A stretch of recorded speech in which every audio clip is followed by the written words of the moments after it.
C'est pas moi qui va apporter la parole de Dieu. Alléluia. Je peux danser un peu là. Wow, Serge, ça te va beaucoup mieux là. La coupe de cheveux, la chasse. Voilà, ça c'est une coupe apostolique. C'est bon ça. C'est bon. Ouais, ça va bien par la grâce de Dieu. La Pâque va bien là. Oh, ça se prépare déjà depuis la semaine passée. Ça se prépare déjà. C'était le 4 avril qu'il y avait la fête ici. Ouais. Je vais être là. Non, je comprends, il n'y a pas de problème. C'est ça. Là, je dois faire un examen. Un examen, ok, il n'y a pas de problème. Mais ce vendredi, il y a quelque chose. Vendredi soir. Ouais. Vendredi à quelle heure? Vendredi soir, c'est le soir. 19h. Et là, je vais plus mes parents. Super, ça marche. On se voit là. Merci, c'est ça. Donc, on va. Donc, c'est ça. Aujourd'hui, c'est pas moi. Aujourd'hui, ça va être le frère Ariel qui va apporter la parole de Dieu. Et on est vraiment très content. Le frère Ariel va nous apporter la parole de Dieu pendant 30 minutes. Et après ça va être le frère Thierry. Et on va vraiment être bénis. Et moi, j'ai hâte avant. Il faut bien filmer là parce que je dois écouter. Mais je vais devoir m'éclipser un petit moment parce qu'on doit aller à la rencontre entre comités. Il faut vraiment que j'aille voir un peu qu'est-ce qui se passe là-bas. Mais je reviens rapidement. C'est ça.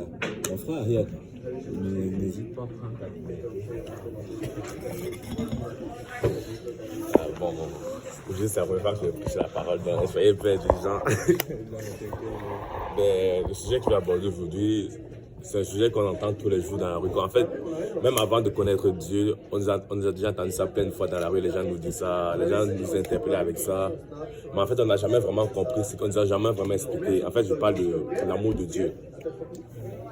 Plusieurs fois dans la rue, les gens sont venus nous voir, nous ont dit Jésus t'aime, Dieu t'aime, Jésus t'aime. C'est juste ça qu'ils ont dit. Ils n'ont jamais vraiment pris le temps pour nous dire pourquoi Jésus nous aime, qu'est-ce que Jésus a fait pour nous, comment Jésus, quelle est la raison pour laquelle Jésus nous aime autant et pourquoi on devrait aussi l'aimer. Aujourd'hui, je vois vraiment la façon dont Jésus nous aime. J'aurais pu prendre beaucoup de temps là, mais je vais essayer de faire ça court au moins parce qu'il y a tellement de façons dont Jésus nous aime. Aujourd'hui, je vais juste prendre 3 façons de vous montrer l'amour de Dieu à travers ces 3 façons.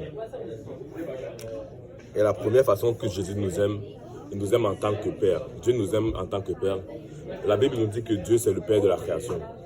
Dieu a tout créé. Ça, il a créé. Ça, il a créé. Toi, il t'a créé. Même toi, il t'a créé. Même Thierry, il a créé. Il nous a tous créés. Tout ce qui est ici, c'est Dieu qui les a créés. C'est dans la nature de Dieu de créer. C'est un Dieu créateur. Et comment ça, mais pourquoi Jésus, vous allez me demander pourquoi Jésus nous a créés. Je vous dis que je réponds par là parce qu'il nous aime en tant que parents. Par exemple, ici, qui va avoir des enfants? On s'attend que nous, d'ici là, personne de nous a des enfants. Mais on s'est déjà tous imaginé avoir des enfants. On était déjà contents. Alors qu'on n'a jamais. On commençait à les aimer déjà alors qu'ils n'étaient même pas encore nés. Et on ne les avait même pas encore conçus. On n'a même pas de mari ni de femme. Mais on prévoit déjà avoir des enfants, on les aime déjà, alors qu'on ne les connaît même pas, ils n'existent même pas encore. Et j'ai envie de vous dire que c'est la même chose avec Dieu. La Bible nous dit que dans Psaume 139, chapitre 13, chapitre 16, Moi, je réponds juste aux personnes. Je réponds juste aux personnes qui ont Psaume 139. Chapitre 27. Ouais. Quand je n'étais qu'une masse informe, tes yeux me voyaient, et sur ton livre étaient tous inscrits les jours qui m'étaient destinés avant qu'aucun d'eux n'existât. En fait, c'est ça. En fait, ça, c'est en train de nous parler que avant même que Dieu nous crée, il avait déjà des plans pour nous. C'est un peu comme quand on est parent, quand tu veux avoir des enfants, tu imagines déjà toute la vie de l'enfant. Tu ne connais même pas l'enfant, mais tu imagines déjà ses choix, quelles études il va faire, dans quelle école il va aller, comment tu vas l'élever, comment il va grandir. C'est la même chose avec Dieu. Avant qu'on ait Dieu avait déjà formé des plans pour nous, il nous avait déjà vus, alors qu'on n'existait même pas. En fait, c'est l'amour d'un parent. Ça le prouve bien que ça c'est l'amour d'un parent. dans Timothée 2, dans 2 Timothée 1,9.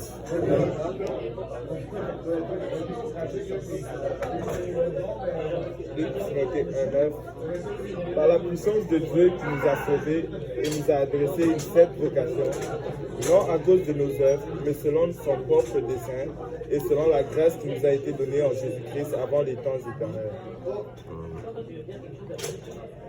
Je pense que c'est pas le bon effet.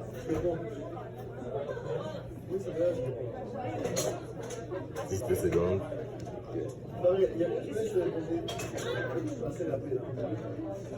Non.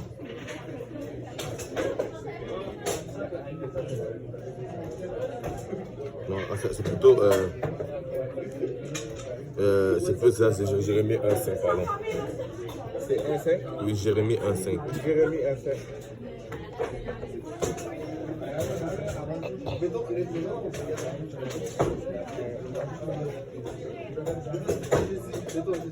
Avant que je t'eusse formé dans le ventre de ta mère, je te connaissais, et avant que tu pusses sortir de son sein, je t'avais consacré, je t'avais établi prophète de nations.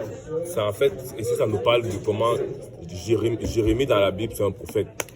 Dieu le connaît, Dieu ne l'a même pas encore créé, il était encore dans le ventre de sa mère. Mais Dieu l'aimait déjà. La Bible dit que Dieu nous connaît le nombre de cheveux qu'on a sur notre tête. Seul un parent s'inquiète autant de son enfant, connaît tous ses goûts. Je me rappelle quand on était petit, à chaque fois j'avais des vêtements de l'école, je les perdais, je commençais à pleurer. Et devinez à chaque fois qui le retrouvait. C'était ma mère. J'avais égaré, je ne savais même pas où il était, mais ma mère savait toujours où je mettais mes affaires, alors que c'était mes affaires à moi. Mais ma mère le savait, elle me connaissait même plus que moi-même. Et en fait, c'est la même chose avec Dieu. Dieu, dans le ventre de Jérémie, dans le ventre de sa mère, il avait déjà prévu des plans pour Jérémie. Il le connaissait déjà parce que c'est un père. C'est un père va toujours essayer de connaître son enfant au max. Il va toujours pouvoir avoir un coup d'avance sur ton enfant. Par exemple, souvent, on fait une bêtise. On vient devant nos parents, on croit qu'ils ne savent pas. On explique la bêtise, mais ils sont là et disent, je le savais déjà. En fait, c'est la même chose avec Dieu. Dieu sait, par exemple, même avec le péché, Dieu sait qu'on va pécher. Dieu sait qu'on va aller dans une direction ou dans une autre. Parce que c'est un parent. Un parent prévoit toujours un truc pour son enfant. Il prévoit que, oh, je vais dire ça à mon enfant, il ne va pas écouter. Mais comme parent, je sais ce que je vais faire après. C'est pour ça que Dieu prévoit toujours, a prévu en fait un plan pour son enfant. Il a prévu que, la Bible nous dit qu'avant le commencement, Dieu savait qu'on allait pécher. Mais Dieu, parce qu'il nous aime en tant que Père, il avait prévu quelque chose pour nous. Il avait prévu quelque chose pour nous racheter. C'est un peu comme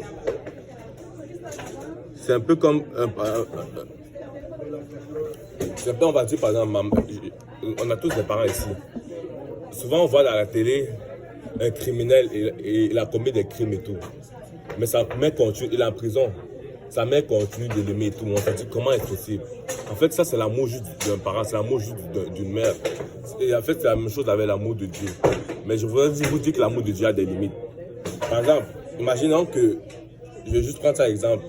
J'ai commis un crime. Là, on me met en garde à vue. Souvent, on entend à la télé qu'il faut payer un cautionnement pour faire libérer quelqu'un. Et c'est ça en fait la situation dans laquelle nous étions. Nous avons commis des péchés et tout. Mais Jésus-Christ, on était en phase d'aller en prison. La Bible dit que le salaire du pécheur, c'est la mort. Et tout homme qui a péché est censé mourir. Mais on a péché, on était censé mourir, mais Dieu a dit non, moi je vais payer sa caution. Libérez-les, moi je vais payer le prix. C'est un peu la même chose. Souvent, genre, par exemple, quelqu'un va commettre un crime. Un membre de la famille va venir, va payer la caution pour faire libérer la personne. Pour que la personne n'aille pas en prison. Mais justement, c'est la même chose avec Dieu. Je voudrais vous dire que c'est même encore pire. Parce que quand tu es en prison, tes parents peuvent te rendre visite. Mais je vous dis, quand vous allez en enfer, c'est fini. Dieu ne peut pas vous rendre visite, Dieu ne peut pas venir vous parler parce qu'il est trop tard. L'enfer, c'est la séparation de la séparation avec Dieu. Et j'ai envie de vous dire que sur cette terre, Dieu a payé notre caution. Dieu nous a sauvés. Et on peut encore être libérés, on peut encore venir vers lui. Donc, j'ai envie de vous dire, n'allons pas en prison. Ne mourrons pas, ne succombons pas au péché, parce que le salaire du péché, c'est la mort. Acceptons la caution que Dieu paye pour nous. Et comment faire pour accepter cette caution-là? Et pourquoi même Jésus-Christ d'abord va payer cette caution pour nous? Pourquoi Jésus-Christ va faire cela? La Bible dit qu'aux yeux de Dieu, c'est dans Ésaïe 43, 4.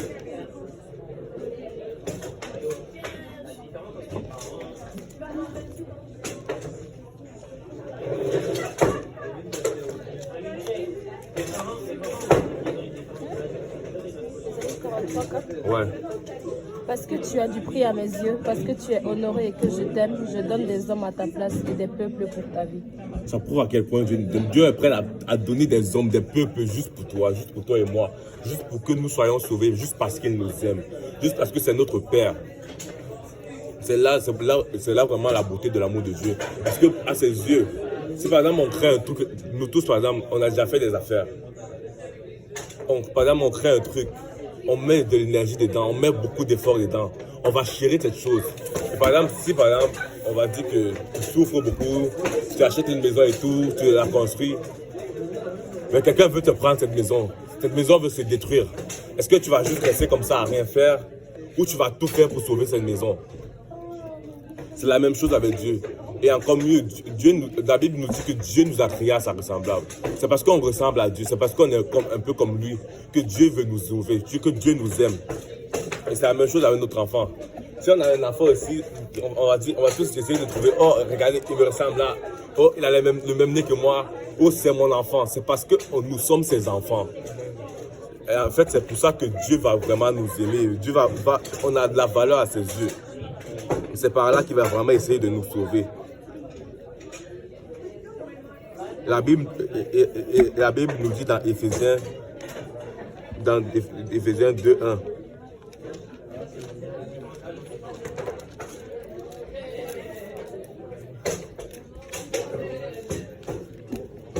Vous étiez morts par vos offenses et par vos péchés.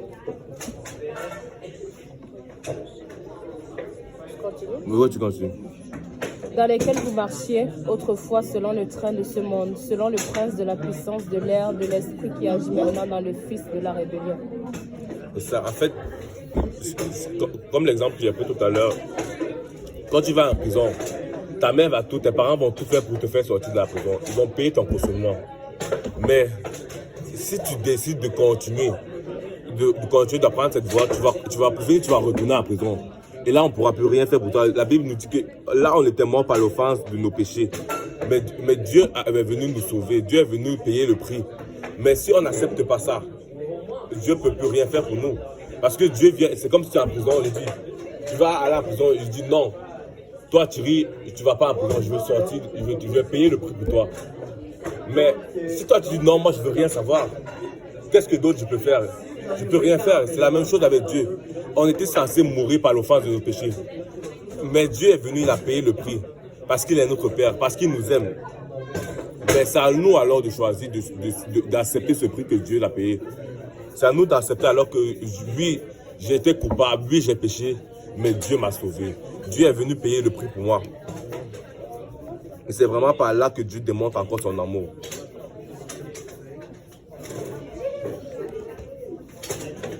J'avoue de vous dire que peut-être tes parents ne pourront pas t'aimer. Peut-être ton frère ne pourra pas t'aimer. Peut-être ton voisin ne pourra pas t'aimer.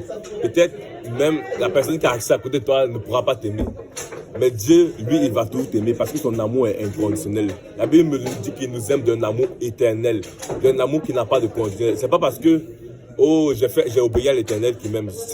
Dieu va apprécier cela. C'est pas parce que j'ai fait des bonnes actions que j'aime. Même le péché, la Bible nous dit que Dieu aime le pécheur, mais c'est le péché qu'il haït. Tout ce que tu feras, Dieu va accepter tout le bien que tu as fait. Il va prendre plaisir à cela. C'est le mal qui va haïr. Tu peux voler comme tu veux, tu peux tricher, tu peux commettre tous les péchés que tu veux. Mais Dieu va toujours t'aimer. Mais Dieu ne va pas vouloir que tu restes comme ça. Si tu aimes quelqu'un, et la personne commet du mal, tu ne vas pas vouloir que la personne reste là. Tu as dit je t'aime toujours, mais tu peux continuer à voler. Je t'aime toujours, mais tu peux continuer à mentir. Je t'aime toujours, mais tu peux continuer à tricher. Dieu va toujours essayer de faire sortir la personne de ses mauvaises habitudes, de ses mauvaises actions. Et c'est la même chose pour Dieu. C'est parce qu'il nous aime comme un père. Si tu vois ton enfant traîner avec des mauvaises personnes, faire de mauvaises actions, aller voler, tu ne vas pas dire oh mon fils, tu vas toujours l'aimer, c'est ton enfant. Mais tu ne vas pas dire oh continue, je t'aime toujours, c'est pas grave. Tu vas vouloir qu'on veut tous le bien pour nos enfants, on veut tous ce qu'il y a de mieux pour nos enfants. Et c'est la même chose avec Dieu, il veut toujours le meilleur pour nous. Et tout ce qu'on va faire de mal, il va tout essayer de nous sortir. Il va nous parler à travers les gens qui sont autour de nous, à travers sa parole. Mais on doit l'accepter. On doit dire que oui, Seigneur, oui, je pêche, oui, j'ai fait du mal. Oui, je sais que tu m'aimes. Et je veux recevoir je veux te donner cet amour en retour. Et là, on va se détourner de nos mauvaises voies. Et là, on va accepter l'amour de Dieu. Le Seigneur va dire, moi, j'ai accepté le Seigneur dans ma vie. Mais c'est correct, ça va. Mais l'amour, ça se montre par des actions. L'amour, ça se montre par des œuvres. Tu ne peux pas dire que tu aimes quelqu'un, mais tu insultes la personne. Tu ne peux pas dire que tu aimes quelqu'un, mais tu continues de maltraiter la personne. Ça, ce n'est pas l'amour. L'amour, ce n'est pas les œuvres. Et c'est justement par cet amour-là que Dieu a payé le prix. La Bible nous dit que dans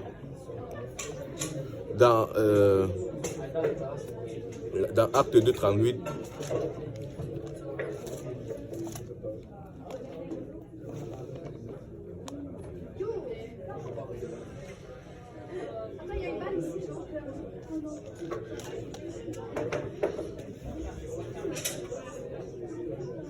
en fait, ce qui s'est passé dans Acte 2, 38, Pierre, c'était le jour de la Pentecôte, l'Esprit de Dieu est descendu sur parce qu'il était en train de prier dans la chambre haute, l'Esprit de Dieu est descendu, une foule s'est accourue. Et ils avaient vraiment vu que les gens étaient saisis par l'Esprit de Dieu. Ils se demandaient, mais ils croyaient que les gens étaient fous. Mais Pierre les a prêché un discours. Et ce discours parlait vraiment de l'amour de Dieu, que Christ est mort à la croix pour vos péchés. Et ils ont décidé que, ils ont demandé comment faire pour accepter cet amour de Dieu, comment faire pour être sauvé aussi.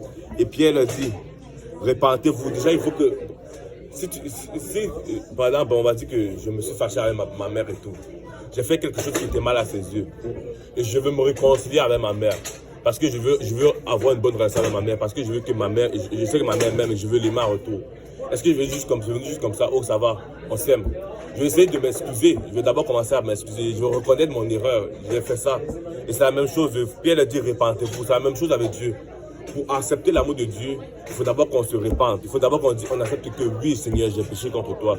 Oui Seigneur, j'ai fait le mal, j'ai fait ce qui était mal à tes yeux. Et après, qu'est-ce qu'on doit faire?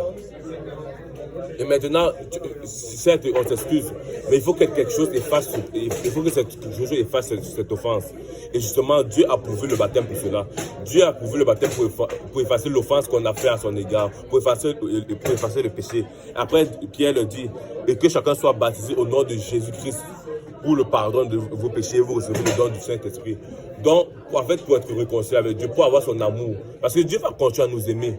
Mais c'est à nous d'accepter cet amour-là. C'est à nous de dire que oui, Seigneur, on a péché. Oui, Seigneur, je veux accepter cet amour. On doit d'abord dire, Seigneur, je suis désolé pour ce que j'ai fait. Je me répands de mes péchés. Et là, Seigneur, voici ce que j'ai fait. Je me suis déjà excusé. Mais quand on commet une faute, on s'excuse, mais on essaye de réparer la faute. Justement, c'est ça le baptême. C'est pour ça qu'on se baptise. C'est pour réparer la faute qu'on a faite. C'est pour effacer cette faute qu'on a faite. Et justement, on dit Seigneur, j'ai péché contre toi. Je m'excuse et je veux effacer cette faute. Donc, je vais me faire baptiser en ton nom pour le pardon de mes péchés. Là, c'était vraiment l'amour d'un Père que Dieu nous montrait. C'était vraiment l'amour de ce Père-là que je voulais vous montrer à travers ça. Mais le deuxième type d'amour que le Seigneur nous aime, Dieu nous aime en tant qu'amis.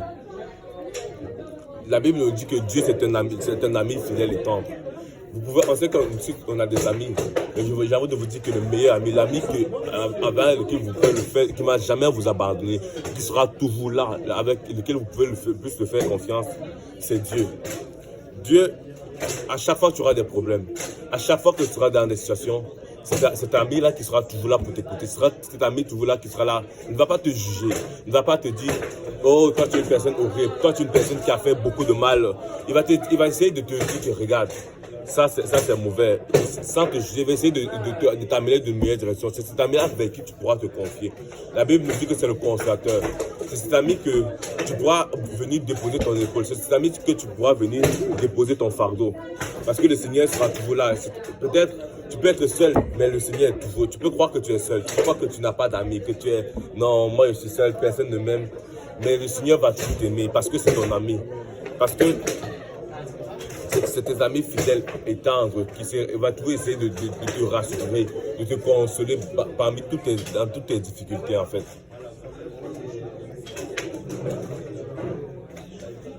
Et la Bible nous dit, dans Apocalypse, c'est dans Jean 15.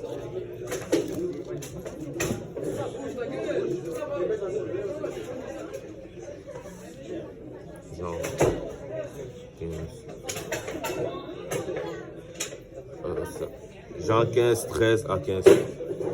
Il n'y a pas de plus grand amour que de donner sa vie pour ses amis. Vous êtes mes amis si vous faites ce que je vous commande. Je ne vous appelle plus serviteur parce que le serviteur ne sait pas ce que fait son maître, mais je vous ai appelé ami parce que je vous ai fait connaître tout ce que j'ai appris de mon Père. Ça, en fait, ici on a tous des amis, mais en fait, combien d'amis qu'on a seront prêts à mourir pour nous? Combien d'amis qu'on a ici seront prêts à se sacrifier pour nous? Je ne sais pas pour vous, mais moi, je ne sais pas si j'en ai vraiment qui seront prêts à se sacrifier pour moi. Mais je suis sûr d'une chose, le Seigneur l'a déjà fait. Le Seigneur s'est déjà sacrifié pour nous. Parce qu'il a dit, lui c'est mon ami, lui je vais être ami avec lui. Je suis prêt à payer un prix cher, je suis prêt à mourir pour lui. Je suis prêt à me sacrifier pour lui. Mais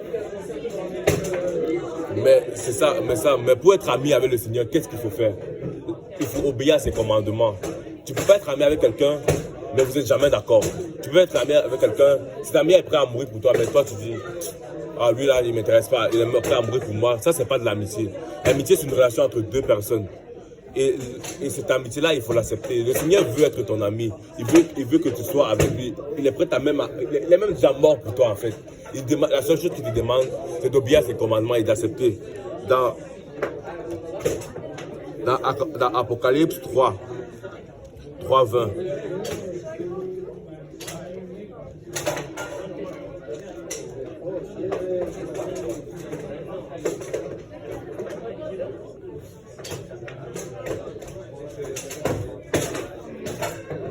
La Bible nous dit, voici je me tiens à la porte et je frappe. Si quelqu'un entend ma voix et ouvre la porte, j'entrerai chez lui, je souperai avec lui et lui avec moi. En fait, c'est la relation avec Dieu. Depuis quand je sais que si ce n'est pas tout le monde qui a grandi dans l'église ou qui est chrétien depuis qu'il est petit, personnellement, moi, ce n'était pas vraiment mon cas. Mais le Seigneur, depuis qu'on est né, depuis qu'on nous a créés, c'est cet ami-là qui vient toujours toquer à notre porte. Pour venir, pour être avec nous, pour nous assister dans tous nos combats, pour manger avec nous, pour être là dans les moments de joie et de bonheur. Mais à chaque fois, souvent, on a refusé, on a dit non, moi je ne veux pas. Mais le Seigneur, il est constamment en train de toquer à notre porte avec insistance. Je veux être ton ami. Je veux souper avec toi. Je veux qu'on soit ensemble. Je veux qu'on passe du temps ensemble. Mais à chaque fois, beaucoup d'entre nous, moi c'était mon cas personnellement, je ne voulais rien savoir. Ah, Jésus là, à chaque fois on est venu me parler de Jésus. En fait, c'était Jésus qui venait toquer à ma porte. Laisse-moi entrer dans ta vie, laisse-moi être ton ami, viens me connaître. Mais à chaque fois, j'étais là. Ah, comme moi je ne veux pas te connaître, je vis ma meilleure vie. Mais en fait, je ne savais pas, mais j'avais besoin de cet ami-là. J'avais besoin de cet ami-là qui allait me fortifier, qui allait me soutenir dans mes épreuves, qui allait être avec moi. Quand je serai le plus bas, cet ami-là ne va jamais t'abandonner. Il va toujours être là avec de rêver. Peu importe ce que tu as fait pour cet ami-là, pour Dieu, tu seras toujours son ami. Peu importe ce que tu fais. Peut-être les gens vont te critiquer, vont te dire que toi, tu as fait de mauvaises choses. Toi, tu es quelqu'un de mauvais. Toi, je ne veux pas être à côté de toi, mais Dieu va toujours vouloir. Mais ce qui se passe souvent, c'est qu'on va rejeter le Seigneur. On va le rejeter, on ne va pas vouloir être lui. Parce que souvent, c'est ça, on va dire chrétien, c'est bizarre. Chrétien, oh, tu dois faire ceci, tu ne peux pas faire cela. Je ne veux pas être ami avec Dieu parce que c'est bizarre. Parce que ça, c'est une autre époque, ça. Mais laisse-moi te dire que Dieu sera la meilleure voie pour toi. C'est le meilleur ami que tu ne pourras jamais avoir. À chaque fois, il va frapper à ta porte. Il va dire, laisse-moi entrer dans ta vie. Laisse-moi manger avec toi. J'ai envie de dire à quelqu'un, si Dieu frappe à ta porte, ne refuse pas. Ouvre cette porte que le Seigneur frappe. Ouvre cette porte. Le Seigneur ne va jamais défoncer cette porte. Parce que le Seigneur va toujours nous laisser le choix. L'amitié, ce n'est pas forcé. Si tu veux être ami avec quelqu'un, tu ne vas pas venir l'attraper et dire que aujourd'hui on est amis. Si je vais être ami avec Osna, je ne vais pas venir dire, Osna, tu n'as pas le choix d'être mon ami. Tu n'as pas le choix de traîner avec moi. Ben, c'est la même chose avec le Seigneur, il ne va jamais te forcer avec ton ami. Il va utiliser, quand tu veux être ami avec quelqu'un, quand tu vois quelqu'un, tu dis, oh cette personne-là, moi j'ai envie d'être son ami. Tu vas essayer de t'approcher doucement avec cette personne, avec des moyens, peut-être tu vas lui offrir des affaires, peut-être tu vas essayer de manger même à elle. Mais c'est la même chose avec le Seigneur. À chaque fois, il va essayer de montrer, il va te prendre une personne dans la rue au hasard. Il va essayer de te parler. Dieu t'aime, Dieu veut être ton ami. Mais à chaque fois, souvent on va te dire, non, moi je ne veux pas être l'ami de Dieu, moi je ne veux pas le connaître. C'est correct, mais Dieu ne va jamais se décourager. Dieu va dire, oh, d'une autre façon, tu vas voir une personne qui va dire, tu savais que moi je suis ami avec Dieu, tu savais que moi je connais Dieu. Mais toi, on va toujours refuser. Moi, beaucoup de fois, déjà, je refusais à chaque fois. Mais Dieu a utilisé ma soeur pour venir dire que le Seigneur frappe à ta porte, il veut être ton ami. À chaque fois, il va insister. Jusqu'à un moment, il va te parler. J'ai envie de laisser le Seigneur être votre ami. Parce que c'est la meilleure décision que vous allez faire dans votre vie. C'est la meilleure chose que vous allez faire. Parce que Dieu, quand Dieu est ton ami, imaginez-vous, Dieu a tout créé. On s'attend que c'est Dieu. Dieu peut tout faire. Imagine que là, maintenant, on va dire Elon Musk. Tu es ami avec lui. Elon Musk, là, il est riche. Tu n'as pas envie d'être ton ami. Tu as un problème ici, c'est réglé. Tu as un problème là-bas, c'est réglé parce que Elon Musk est ton ami. Imagine même Trudeau est ton ami. Qu'est-ce que tu ne peux pas faire au Canada? C'est parce que Trudeau est ton ami. Tu pars d'un restaurant, tu dis que... Et là, ça avéré. Tout le monde sait que Trudeau est ton ami. Parce qu'on le voit la façon dont tu parles, on le voit la façon dont avec qui tu traînes. On sait que Trudeau est ton ami. Tu pars d'un restaurant, tu dis, j'ai pas d'argent. Si tu viens dans mon restaurant, je sais que Trudeau est ton ami. Et si je me dis que tu ne peux pas payer ce restaurant-là, tu dis que mais Trudeau peut le faire, Trudeau va le faire. Moi, je vais te dire, tu peux partir, c'est correct. Trudeau est ton ami. Tu peux ne pas payer, c'est correct. Et c'est la même chose avec Dieu. C'est la même chose avec Dieu. Et je vous dis, c'est encore mieux parce que tout appartient à Dieu. Tout appartient à cet ami-là. Dieu, tu vas voir. Tu vois, si je n'ai pas d'argent, je ne m'inquiète pas. Dieu nous dit que nous devons nous inquiéter. La Bible nous dit que Dieu nous dit de nous inquiéter de rien. Parce que les oiseaux, ils pouvoir à besoin. Si les oiseaux, Dieu les pouvoir les besoins, combien de plus vous et moi, ils n'allaient pas pouvoir nos besoins? Parce que nous sommes des enfants, parce que nous sommes tes amis. Dieu va pouvoir nos besoins. Et c'est par là que Dieu nous montre à quel point il est notre ami précieux, sur qui on va toujours pouvoir compter, sur qui il va tout nous donner, parce qu'il est le Dieu créateur, parce qu'il est le Dieu à qui il appartient tout. Mais pour être l'ami de Dieu, la Bible nous dit qu'on doit obéir à ses commandements. Et comment obéir les commandements de Dieu? C'est en suivant le Seigneur, en se faisant baptiser en son nom. C'est vraiment là qu'on fait pour être l'ami de Dieu. Et vraiment la dernière façon et l'une des plus importantes amours de Dieu, c'est en fait Dieu nous aime en tant que mari. En fait, la Bible nous dit que nous sommes l'épouse du Christ. Non, c'est pas ça. La Bible nous dit que nous sommes l'épouse du Christ. La Bible nous dit qu'à la fin des temps, Dieu viendra chercher ton épouse. Les deux façons que Dieu, je vous ai montré tout à l'heure, que Dieu nous aime en tant que Père. Dieu nous aime en tant que Père. On a besoin de rien faire. Quand je dis qu'on a besoin de rien faire, c'est que quoi qu'on fasse, Dieu va toujours nous aimer en tant que Père. Dieu va toujours nous aimer parce que ça c'est inconditionnel, c'est lui qui nous a créés.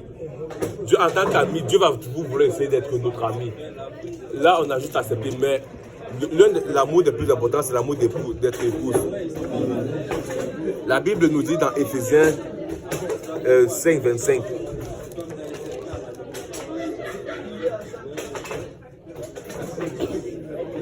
Marie, aimez vos femmes comme Christ a aimé l'Église et s'est livré lui-même pour elle. Ça, en fait, la Bible recommandait aux hommes d'aimer leurs femmes. Parce que l'Église, c'est l'épouse de Christ. L'Église, c'est l'épouse de Dieu.